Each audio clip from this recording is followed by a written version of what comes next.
बोलिए प्रेम से श्री सद्गुरु महाराज की जय। पूरी श्रद्धा और विश्वास के साथ बहुत तरफ हम लोगों का मन फैला हुआ है। सब ओर से मन को सिमट करके गुरु महाराज के चरणों में जोड़ करके सब कोई हृदय खोल करके गुरु महाराज जी का एक बार और जय जयकार करें।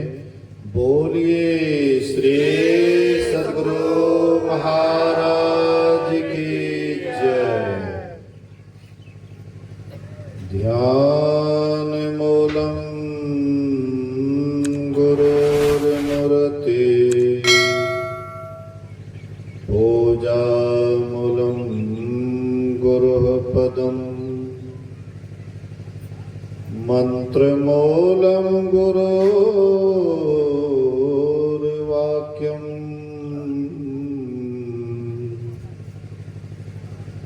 मोक्ष मूलम गुरुः कृपा। धन्य धन्य सद्गुरु सुखद महिमा कहे न जाए। जो कछु कहाँ तुम्हारी कृपा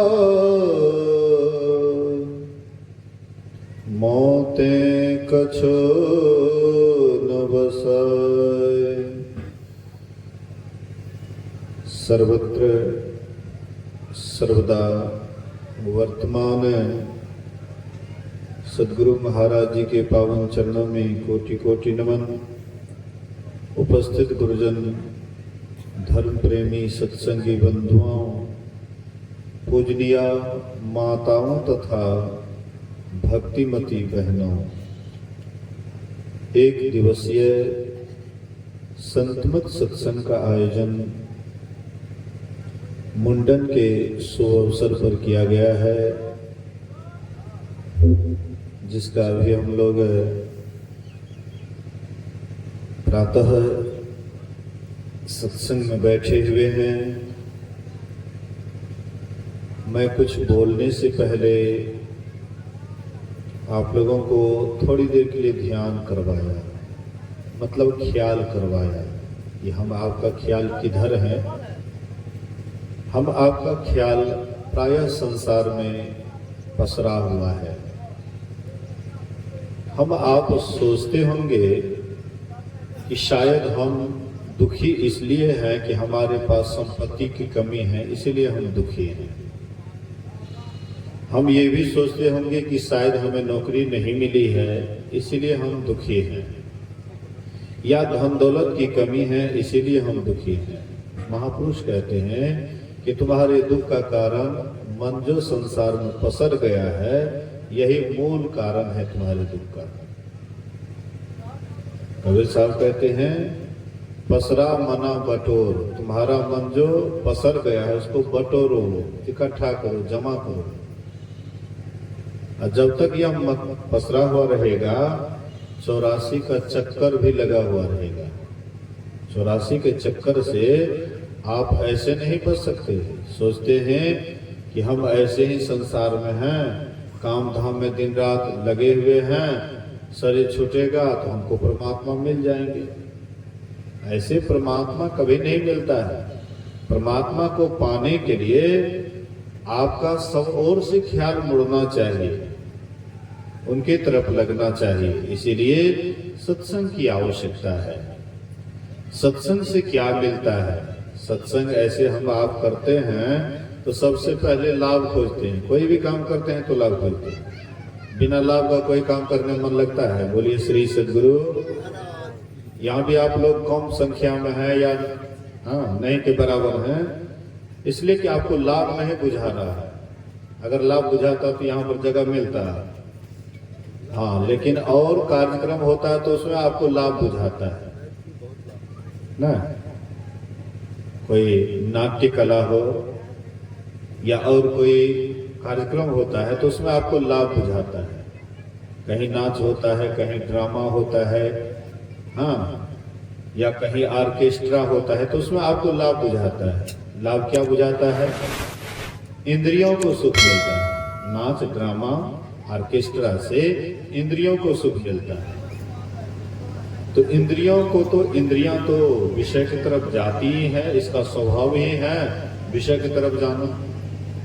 लेकिन हम आप अगर इंद्रियों के साथ, मन के साथ विषय की तरफ जाते हैं तो आपका मन कभी भी विषय की तरफ से मुड़ेगा नहीं।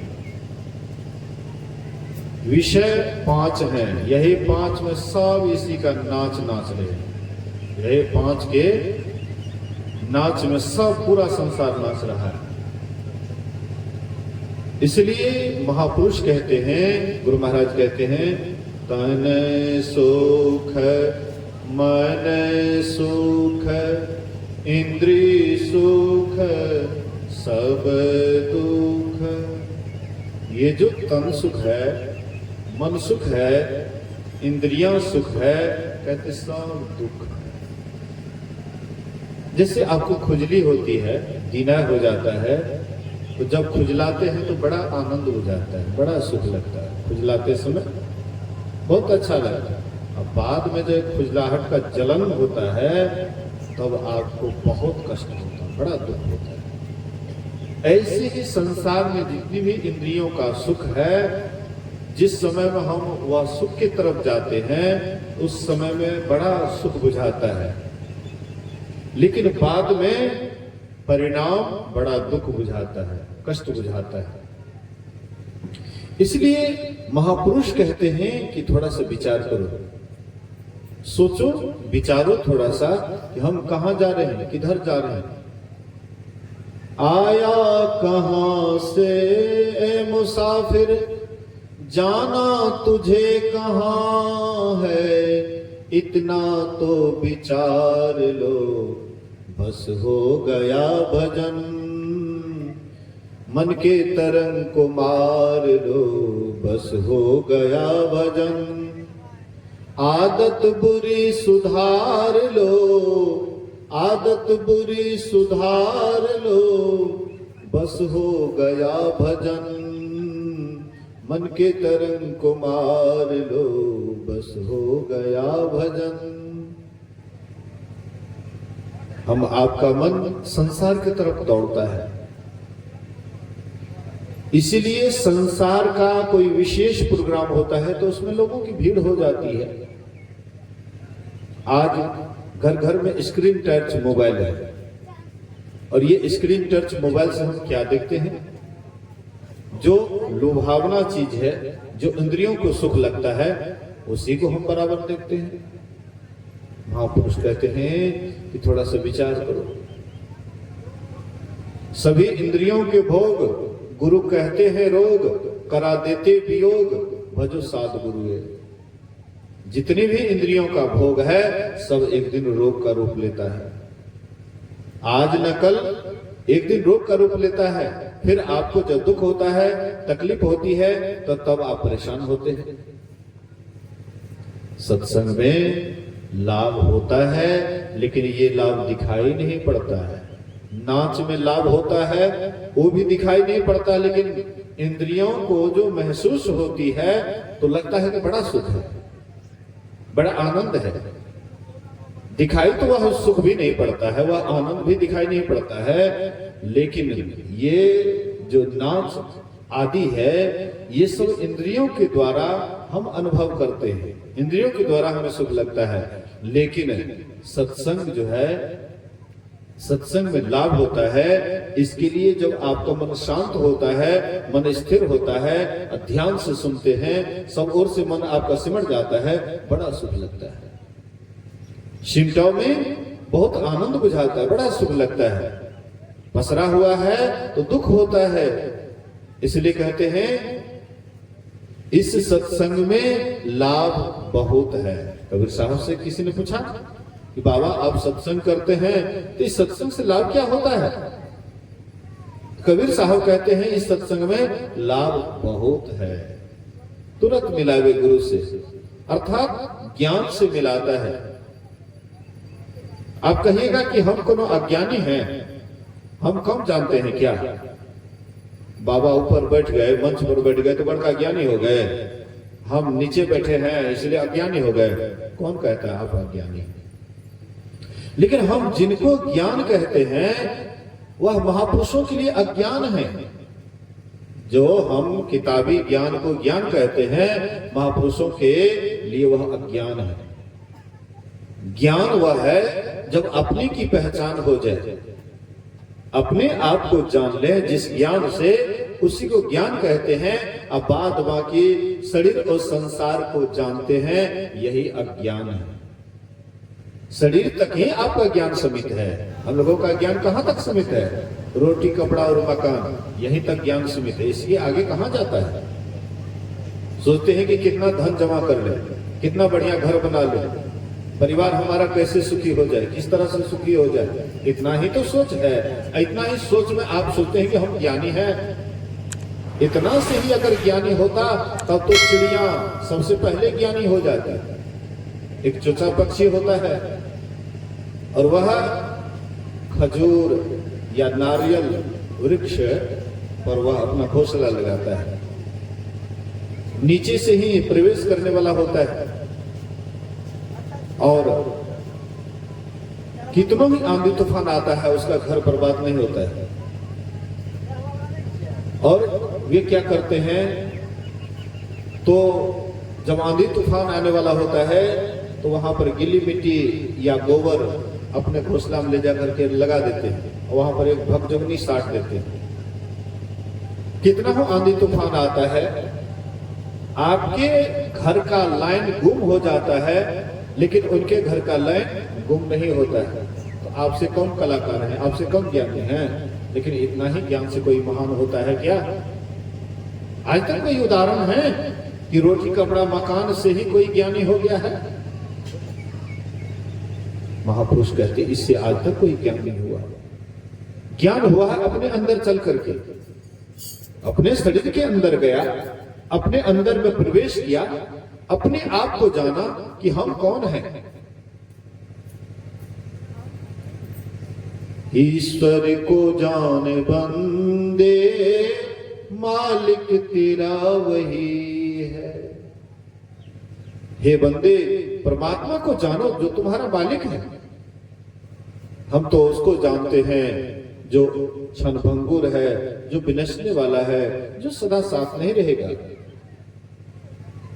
लेकिन हम उसको नहीं जानते हैं जो सदा साथ रहेगा, जो पहले भी था, जो अभी भी है, जो बाद में भी रहेंगे।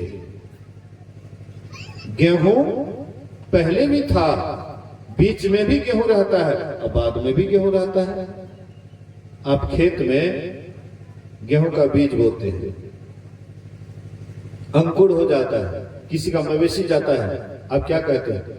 अरे रे गेहूं चला गया, मवेशी गेहूं को बर्बाद कर रहा है। अभी वहां गेहूं नहीं, गेहूं सड़ करके उनसे अंकुर हो गया।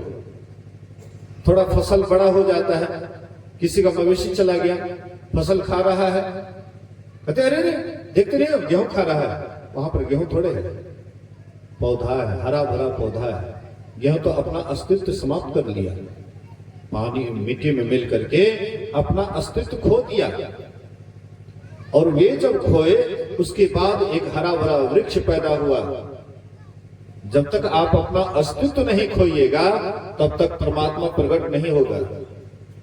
अपना ही अस्तित्व बना करके रखिएगा कि हम हैं, जो है सो हम हैं, जहां हम वहां कम। हम, यही तो अहंकार है। यही अहंकार तो परमात्मा से मिलने का बाधा है, बाधक है। आज तक हम आप परमात्मा से क्यों नहीं मिल पाए? संग के साथी पार उतर गए, हम ही पड़लो मझधार। मझधार मेरे सतगुरु, नैया लगा दो भव पार। हमारे संग के साथी पार उतर गए। जितने ऋषि मुनि का नाम सुनते हैं, हम आपके ही साथ सृष्टि में आए थे। कबीर, नानक, दादू, पलटू, जितने भी संत महापुरुष का नाम गिनाते हैं, सब हम ही के साथ आए थे, हम आपके ही साथ आए थे। सृष्टि परमात्मा में मौज हुई, कंपन हुआ, कंपन से शब्द हुआ, शब्द से प्रकाश हुआ और प्रकाश से अंधकार हुआ। क्रम से हम लोग निशब्द में थे, निशब्द से शब्द में आ गए, शब्द से प्रकाश में आ गए और प्रकाश से अंधकार में पड़े हुए हैं। ये अंधकार से महापुरुषों ने साधना करके अंधकार से प्रकाश में चला गया, प्रकाश से शब्द में चला गया, उसके बाद निशब्द में चला गया, तो वे महान हो गए। हम लोग अभी तक साधारण बने हुए हैं, बल्कि हम भी वही हैं जो वे हैं, जो वे थे या हैं वही हम हैं, दूसरा कोई और है ही नहीं। एको ब्रह्म द्वितीयो नास्ति, एक ही ब्रह्म है, दूसरा कहाँ है? दूसरा द्वैत है, लेकिन अद्वैत ब्रह्म है, परमात्मा है, और वही अद्वैत को जानना है, वही परमात्मा को जानना है, वही सत्य है, बाद बाकी असत है। दिखाई जो पड़ता है ये सब झूठा है, असत्य है, देखने में लगता है कि सत्य है लेकिन सत्य नहीं है। जैसे रज्जु, जैसे रस्सी को देखने में सर्प का आभास होता है, जैसे घोंघा सितुआ में सूर्य की किरण पड़ती है, चांदी का जैसा आभास होता है, लेकिन ये तीनों काल में झूठ है, असत्य है। ऐसे ही संसार जो दिखाई पड़ता है ये सब बिल्कुल असत्य है, लेकिन बुझाता है सत्य है।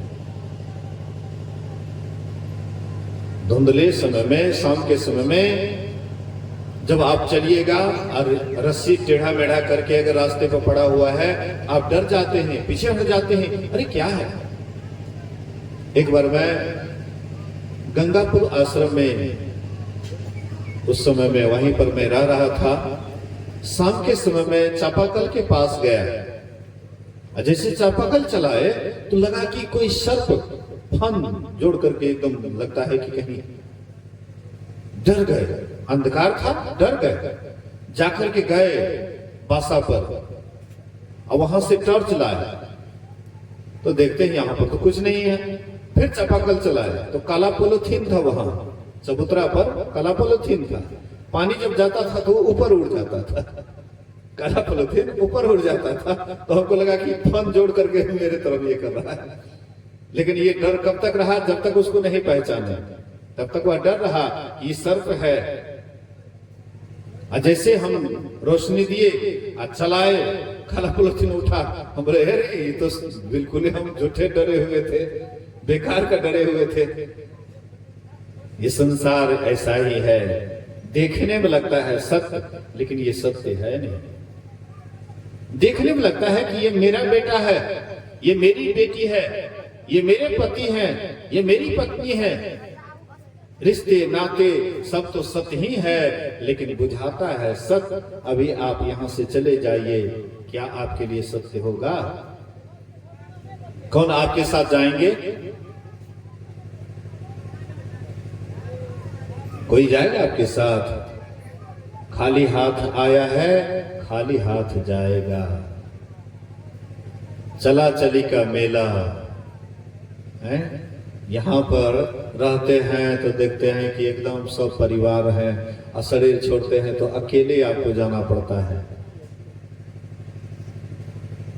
इसलिए महापुरुषों ने कहा अपने को जानो, अपने को पहचानो, तुम कौन हो, तुम कहां से आए हो, तुमको जाना कहां है।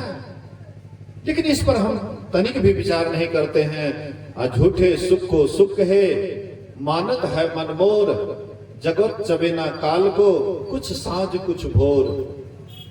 झूठे सुख को हम सुख कह रहे हैं, यही सुख है, यही सुख है, यही सुख है।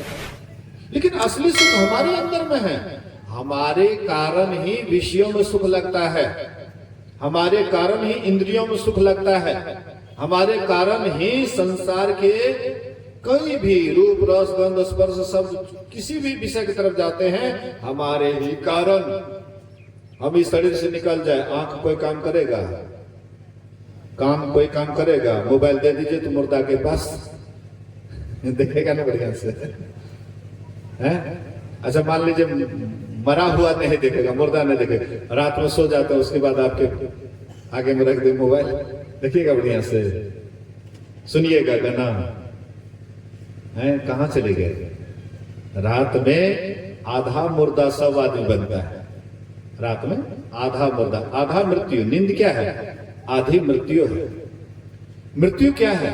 लंबी नींद है, याद रखिएगा। नींद आधी मृत्यु है और मृत्यु क्या है? लंबा नींद है।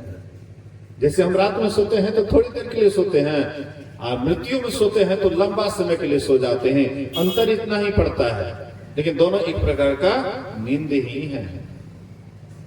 महापुरुष ने कहा थोड़ा सा विचार करो, तुम्हारे ही कारण कहीं भी तुम जाते हो, कहीं भी सुख लगता है तो तुम्हारे ही कारण। कुत्ता जब सूखी हड्डी चबाता है और बीच बीच में निकाल करके भी देखता है, और निकाल करके देखता है तो कभी कभी उसका मसभर कट जाता है और उससे रक्त निकलता है, खून निकलता है, अब हड्डी में दिखाई पड़ता है तो बीच में निकाल करके देखता है, ओ हड्डी से खून निकल रहा है। लेकिन क्या हड्डी का खून है? हड्डी तो बिल्कुल कब का सूखा हुआ है, नहीं है पता नहीं। लेकिन आप ही का सुख हड्डी में लग गया है, इसलिए आपको बुझाता है हाँ ये हड्डी का खून है, आप ही का खून। इसी तरह से इंद्रियों में आपको जो भी सुख बुझाता है वह आपके ही कारण बुझाता है। आप वहां से सिमट जाइए, सभी इंद्रियां बेकाम हो जाएगी, कोई काम नहीं करेगी। रात में हम सो जाते हैं, सब इंद्रियां बेकाम पड़ जाती हैं। अभी हम जगे हुए हैं, आंख से देख रहे हैं, कान से सुन रहे हैं, नाक से गंध ले रहे हैं, मुंह से स्वाद लेते हैं, चमड़ा से स्पर्श करते हैं। तो ये हम जगे हुए हैं, इसीलिए सारी इंद्रियां काम कर रही है, और सो जाते हैं, सब इंद्रियां बेकाम हो जाती है। महापुरुषों ने कहा थोड़ा रहस्य वाली बात है, इसको थोड़ा समझो। लोग समझना नहीं चाहते हैं, सोचते हैं कि हाँ हम जो जानते हैं बहुत जानते हैं, दूसरे का क्या सुनेंगे, हम तो बहुत जानते हैं। अरे भैया कुछ समझो, सुनो तो पहले सुनो। अगर तुम्हारे दिमाग में सेट हो तो ठीक है, और नहीं तो छोड़ देना। महापुरुष आपके रहस्य की बात बोलते हैं, आपके कल्याण की बात बोलते हैं, इसलिए कहते हैं सत्संग में लाभ बहुत है, तुरंत मिलावे गुरु से ज्ञान से। मूर्ख जन कोई सार न जाने। हम आप सोचते हैं कि मूर्ख कौन है? जो पढ़े लिखे नहीं है। बोलिए श्री सद्गुरु महाराज की जय। हमको तो लगता है कि पढ़े लिखे से ज्यादा मूर्ख और कोई होता ही नहीं है। सत्संग में आता है तो कम पढ़े लिखे या नहीं के बराबर। अब कोई पढ़े लिखे आ जाते हैं, रिटायरमेंट तो अलग की बात है,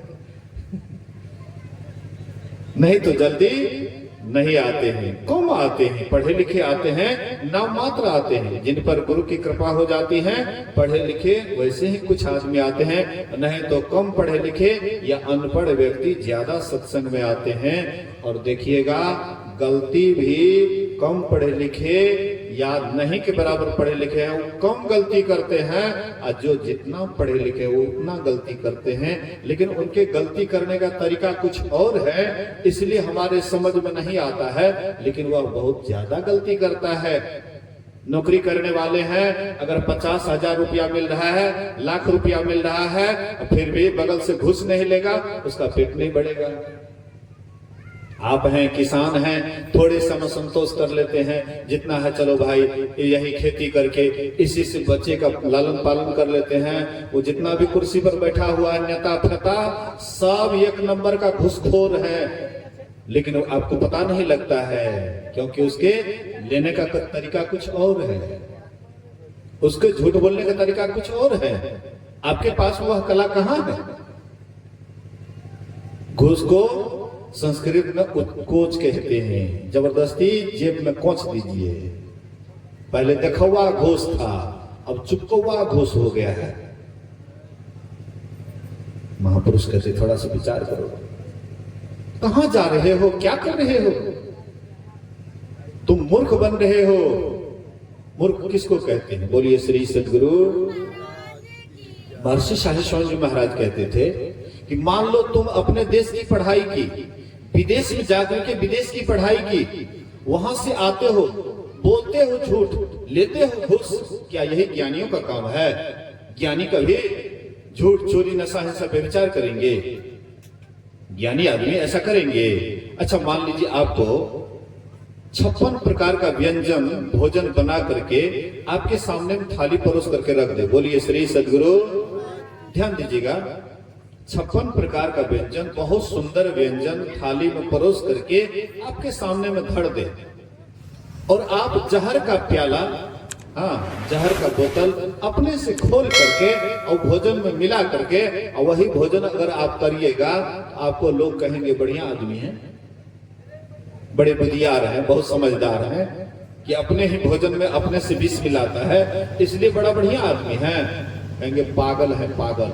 और जितना पढ़े लिखे सब पागल वही कैटेगरी का पागल है, सब अपने से ही जहर खोल करके अपने ही भोजन में अपने से मिला रहा है। हम कहते उसको ज्ञानी है, पढ़ लिख करके घमंड करता है, हम पढ़े लिखे हैं, ज्ञानी हैं। कौन ज्ञानी है? ज्ञान उसको कहते हैं जहां पर आपसे गलती नहीं होती है, गलती से ऊपर उठ जाते हैं ज्ञानी।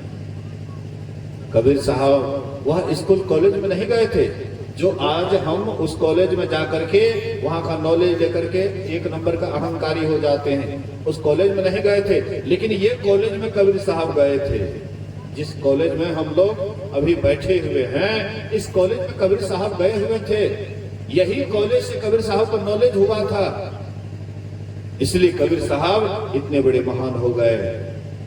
मसी कागज छुओ नहीं, कलम गहियो नहीं हाथ। मसी कागज को उन्होंने कभी नहीं छुआ, कलम को हाथ से नहीं पकड़ा, लेकिन उनसे वे कितने बड़े ज्ञानी थे कि आज उनके एक एक वाणी का रिसर्च करके, व्याख्या करके लोग बहुत बड़ा पद पाते हैं। PhD डिलीट का पदवी पाते हैं, डॉक्टर की पदवी पाते हैं। विचार कीजिए कहां पर उसको, कहां से वह ज्ञान आ गया था। मूर्ख उसको नहीं कहते हैं जो पढ़े लिखे नहीं हैं। रामकृष्ण परमहंस जी महाराज बहुत, वे भी कम नहीं के बराबर पढ़े लिखे थे। मानव निरक्षर भट्टाचार्य एकदम पढ़े लिखे नहीं थे, किसी तरह से अपना दस्तखत कर पाते थे।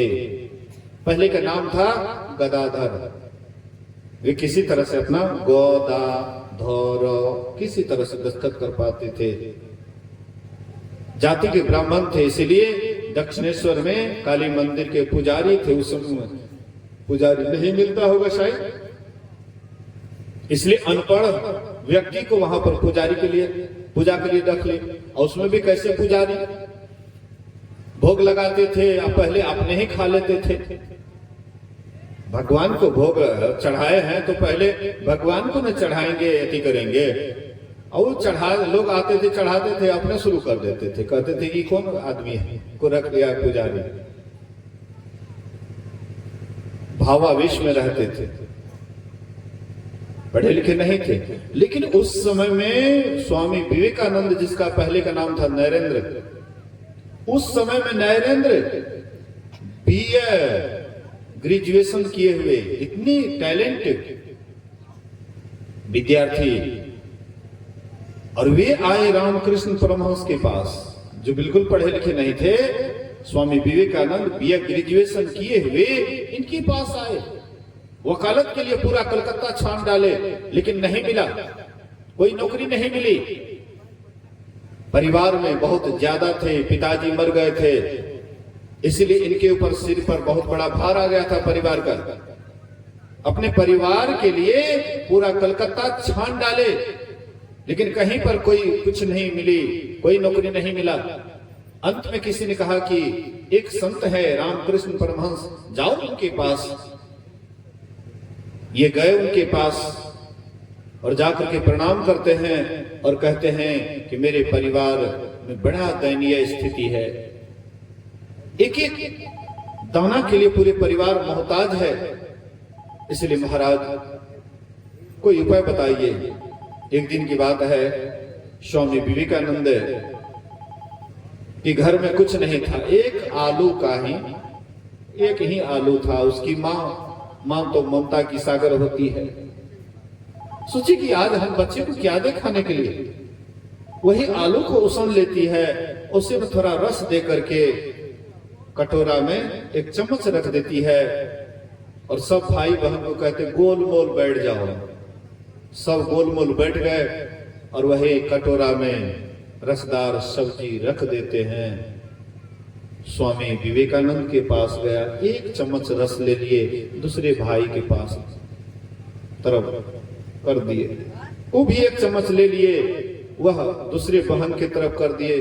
पूरा कटोरी चारों तरफ घूम गया, लेकिन एक आलू कटोरी में रह ही जाता है, थोड़ा सा रस ही उसका खत्म हुआ।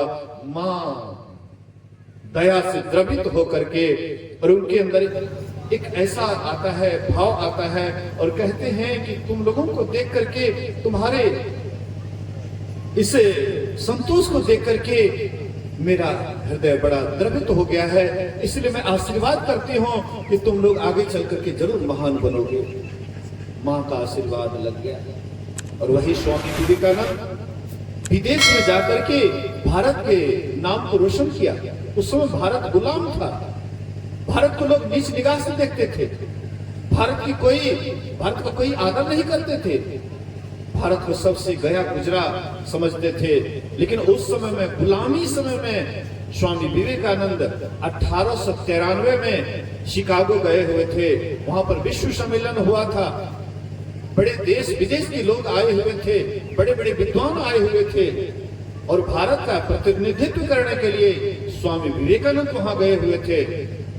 वहां पर सबका भाषण होता है, लेकिन इनको समय नहीं दिया जा रहा था। सोचिए कि ये गुलाम है, यहाँ पर पढ़े लिखे लोग नहीं हैं, ये क्या बोलेंगे, इनके पास में क्या क्षमता है, इसलिए इनको समय नहीं दिया जा रहा था। लेकिन एक अमेरिकन बहुत जिद करके कि नहीं, स्वामी जी को समय दिया जाए, बहुत प्रेस करने पर उनको 2 मिनट का समय मिला।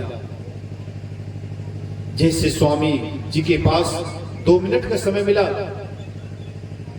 देखिए गुरु की कृपा क्या होती है।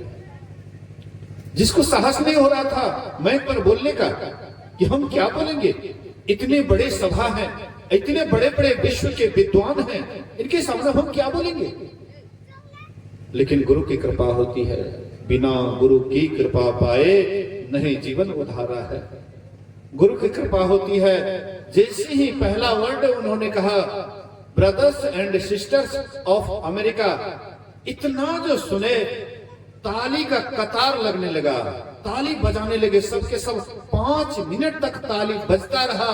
उसके बाद स्वामी जी चुप हो जाते हैं, कहते मेरा समय समाप्त। अब एक दूसरे वक्ता लोग कहते हैं कि मैं अपना समय देता हूं, आप बोलिए। दूसरे वक्ता कहते हैं कि मैं समय देता हूं, आप बोलिए। और इस तरह से 7 दिन तक उनका वहां भाषण हुआ था, और सब वक्ता अपना अपना समय उन्हीं को देते थे।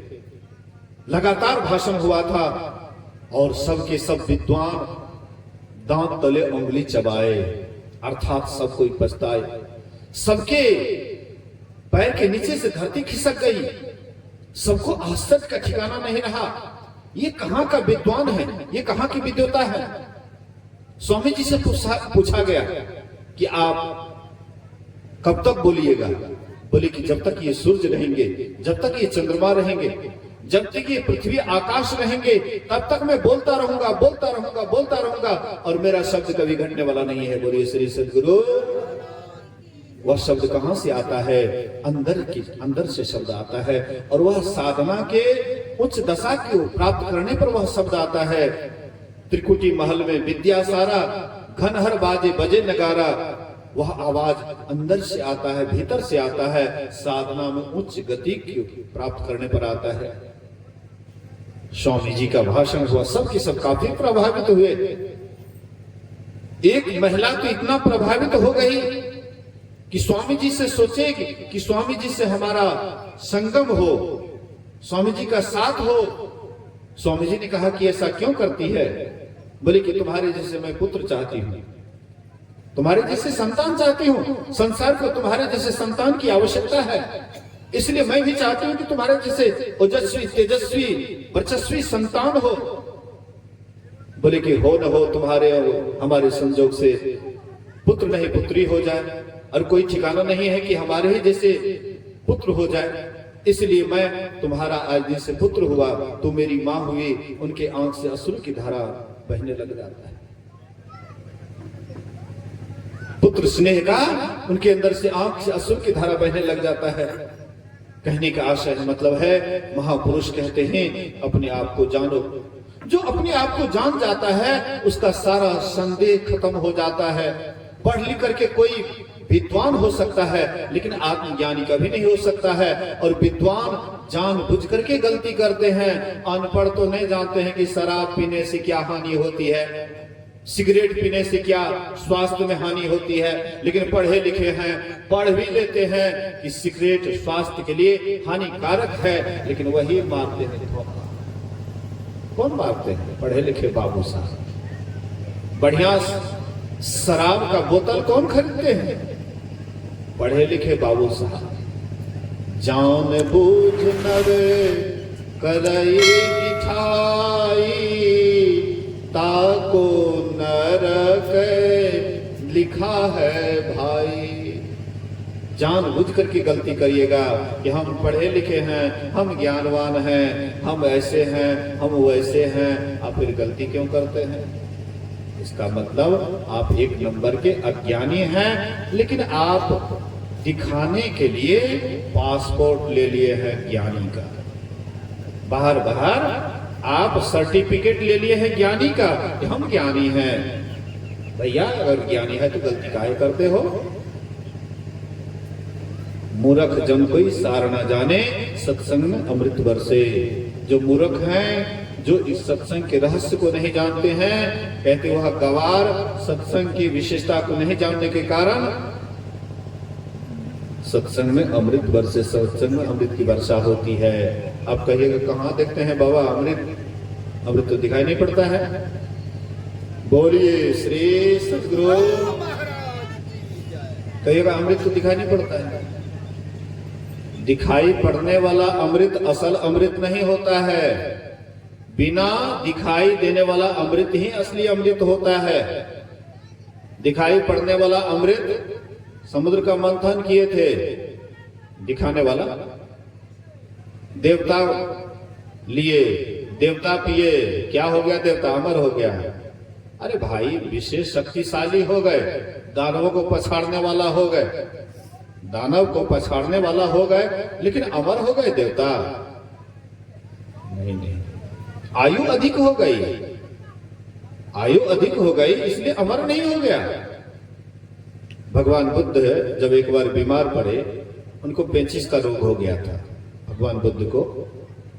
तो उस समय में अस्वस्थ होने के कारण उठने बैठने में, शौच आदि में बहुत परेशानी होती थी। तो इंद्र आकर के उसकी सेवा की बड़ी श्रद्धा के साथ। शौच का बर्तन को मतलब बिना घृणा किए हुए उसको कपाल पर लेकर के जाते थे, फेंकते थे। हाँ, लघु शंका होता था, उसको बड़ा प्रेम से, मतलब इक्को रति उनसे मतलब घृणा नहीं करते थे, बड़ी प्रेम से करते थे। और जब धीरे धीरे भगवान जब स्वस्थ हो गए, उसके बाद जब वे चले गए तो आनंद कहते हैं कि भंते इंद्र आपकी बहुत सेवा की, बहुत सेवा की। तो भगवान बुद्ध ने कहा ऐसे थोड़े सेवा की है, मैं उसका उपकारक हूं, मैं उसका उपकार किया हूं। बोले कि आपने कौन सा उपकार किया? बोले कि वह बूढ़ा हो गया था, मेरे पास आया। हाँ, कहते मैं वृद्ध हो गया हूं, राजपाट संभालने से लाचार हूं, इस कारणवश वह बूढ़ा हो गया था। भगवान बुद्ध उनको आशीर्वाद दिए, तरुण बना दिए, जवान बना दिए। बोले कि यही उसके ऊपर मेरा उपकार था, इसलिए उन्होंने मेरी सेवा की। कहने का आशय है, मतलब है कि देवता भी हाँ जवान होते हैं, बूढ़े होते हैं, जन्म लेते हैं। हाँ, कार्तिकेय का जन्म हुआ कि नहीं हुआ? गणेश का जन्म हुआ कि नहीं हुआ? आप कहिएगा शिव जी का जन्म नहीं हुआ, तो बिना जन्म के आज तक कौन है? जिसका जन्म नहीं हुआ तो जाकर के देखिए तो शिव जी है। पंचभौतिक शरीर जो भी पकड़े हैं, जो भी पहने हैं, एक दिन उसको छोड़ना पड़ा। चाहे वह जो भी हो, राम हो, कृष्ण हो, शिव हो, कोई भी हो, पांच तत्व का पुतला जो भी पहना उसको छोड़ना पड़ेगा। लेकिन इस पांच तत्व के अंदर में जो रहने वाला है वो कभी न जवान होता है, न बूढ़ा होता है, न बच्चा होता है, न उसका कभी जन्म होता है, अजन्मा है वह। उसी को जानना है। यही ज्ञान संतमत सत्संग में आपको बतलाया जाता है, लेकिन आप तो सुनना ही नहीं चाहते हैं। कान में रुई का ठेपी ले लेते हैं कि काहे सुनेंगे, हम कोनो कम, हम किसी से कम। अरे भैया, यही अहंकार तुझे कहाँ ले जाएगा ठिकाना नहीं है। किस नरक में डाल देगा, किस नरक के खाई में गिरा देगा, इसी का ठिकाना नहीं है। इसीलिए मूर्ख जन कोई सार न जाने, सत्संग में अमृत बरसे, शब्द सा हीरा पटक हाथ से, मुट्ठी भरी कंकर से। सब रूपी हीरा को क्या करते हैं तो फेंक देते हैं। हाँ, कंकड़ पत्थर चुनने लग जाते हैं। कंकड़ चुनी चुनी महल बनाया, कौन कहे घर मेरा ए राम, ना घर मेरा ना घर तेरा, चिड़िया रैन बसेरा ए राम। जो घर को खूब बढ़िया से मकान पेंट करते हैं, सजाते हैं, धजाते हैं, एक एक पैसा, एक एक कंकड़ चुनी चुनी एक एक पैसा जोड़ जोड़ करके महल बनाते हैं। एक दिन वही महल छोड़ करके चले जाते हैं। कौन आपके साथ जाता है? महल वहीं पर रह जाता है, आप ही वहां से निकल जाते हैं। इसलिए महापुरुष कहते हैं कि शब्द रूपी हीरा को पकड़ो। आपके भीतर में शब्द हो रहा है परमात्मा का। अभी हम लोग सत्संग के शब्द को सुन रहे हैं, सत्संग की आवाज को सुन रहे हैं। तो जैसे सत्संग की आवाज को सुने, धीरे धीरे सत्संग की ओर आपका मन आकर्षित हुआ, इसी तरह से परमात्मा की आवाज को जो सुनते हैं तो परमात्मा की तरफ आकर्षित हो जाते हैं। सत्संग की आवाज को सुन करके सत्संग स्थल पर आए और परमात्मा की आवाज को सुन करके परमात्मा के पास चले जाएंगे, और वह सबके भीतर में आवाज हो रहा है।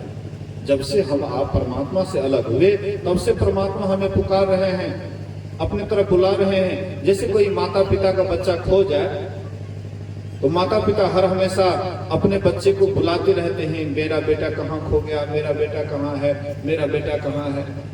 दिन रात वह बेटा को बुलाते रहता है। एक माता जी गोविंदपुर की हैं, उसका बेटा मर गया, अभी तक वह पुकारती रहती है। रास्ता पेड़ा पर चली जाती है, अरुण या ऐसे ही कुछ नाम था। हाँ, रे बेटा अरुण, अरुण आवे छ बेटा, आवे छ, यही रास्ता से आवे छ, यही देखा आवा बच्चों आवा। मतलब अभी भी वह, उनको लग रहा है कि मेरा बेटा आएगा। कौन कहता है मर गया, मर गया, उसको ये बात दिमाग पर नहीं है कि मेरा बेटा आएगा। भगवान बुद्ध के समय, बोलिए श्री सद्गुरु महाराज की जय। भगवान बुद्ध के समय में ऐसे ही एक माता जी की शरीर बेटा मर गया, एक लौता बेटा था, एक ही गो बेटा, इसको भी एक ही गो बेटा है। दुगो रहता है तो किसी तरह से संतोष मान लेते, चलो एक चला गया तो एक तो है, लेकिन उसको भी एक ही गो था। उस वहां भगवान बुद्ध के समय उनको भी एक ही था। तो वह उसका जब बेटा मर गया तो लोगों को कहते थे, लोगों से कहते थे कि मेरा बेटा बेहोश हो गया है, इसको थोड़ा होश में ला दीजिए।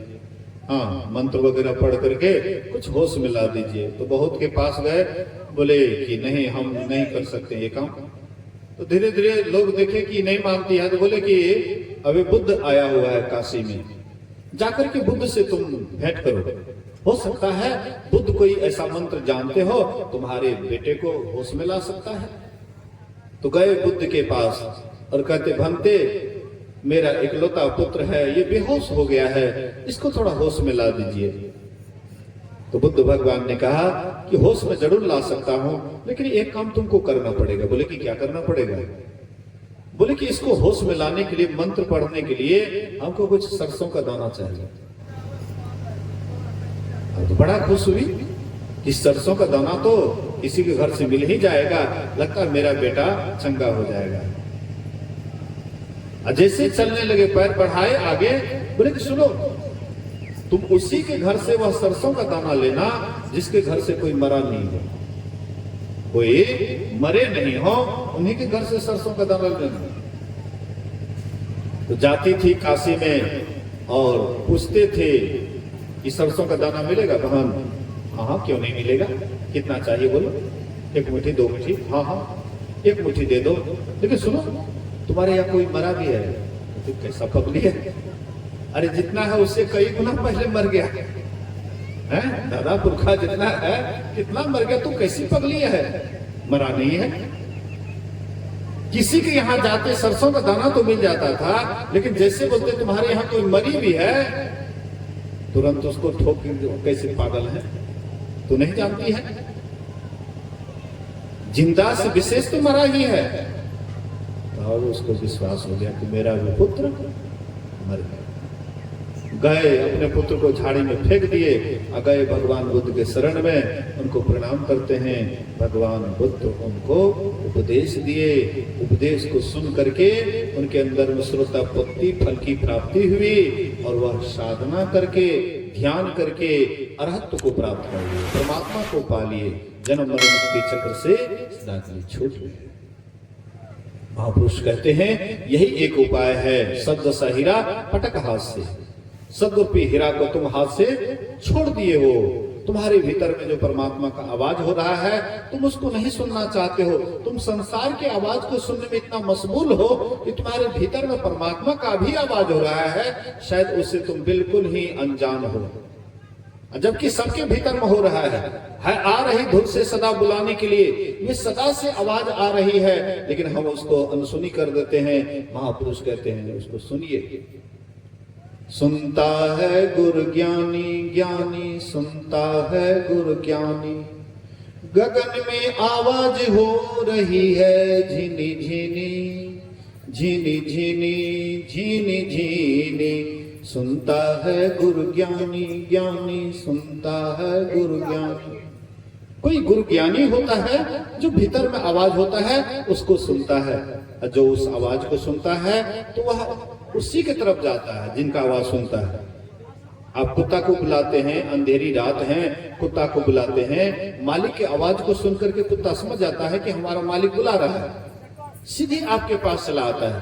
इसी तरह से हम आप भी परमात्मा रूपी मालिक की आवाज को सुनेंगे, परमात्मा के पास चले जाएंगे, फिर 84 का चक्कर सदा के लिए मिल जाएगा।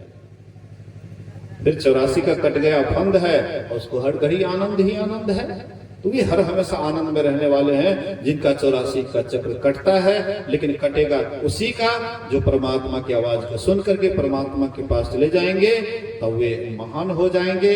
कबीर साहब, नानक साहब, वे लोग वहां चले गए तो महान हो गए, हम आप भी चले जाएंगे, हम भी महान हो जाएंगे। दूसरा और कोई नहीं है, एक ही परमात्मा है, उसके पास जाने का रास्ता भी एक है, वह बाहर नहीं सबके भीतर में है। इसलिए अंदर चलिए, परमात्मा की आवाज की तरफ, उसको सुन करके अपने जीवन को सार्थक और सफल करें। बोलिए श्री सद्गुरु महाराज की जय। गायक वादक हैं कुछ ये लोग, भजन उन लोगों से सुने, उसके बाद आरती की ओर चलेंगे।